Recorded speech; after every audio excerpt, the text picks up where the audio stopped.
તો મારે તો બહેનોને ખાસ કહેવું છે, આપણી નજર દીકરા દીકરી ઉપર હોવી જ જોઈએ. હું શંકાની વાત નથી કરતી.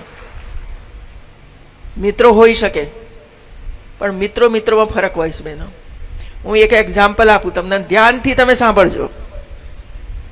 તમારી દીકરી 8-10 વર્ષની છે અને મામાનો ફોન આવ્યો, કાકાનો ફોન આવ્યો, ભાઈનો ફોન આવ્યો, મિત્રનો ફોન આવ્યો, તો તમારી બાજુમાં બેસીને એ વાતચીત કરે છે કે મારું હોમવર્ક પૂરું થઈ ગયું છે, મારું વાંચવાનું આમ છે, તું આવી જાના, બધી આવી જ વાતો હોય નાના બાળકોની. તો જે દિવસે ફોન આવે અને એ બાજુની રૂમમાં જઈને વાત કરવાની શરૂઆત કરે ત્યારે શંકા કરજો એના ઉપર. એવું ત્યારે શંકા કરજો કે અત્યાર સુધી મારી પાસે બેસીને વાત કરતી હતી, હવે એ બાજુના રૂમમાં જઈને ધીરે ધીરેથી કેમ વાત કરે છે?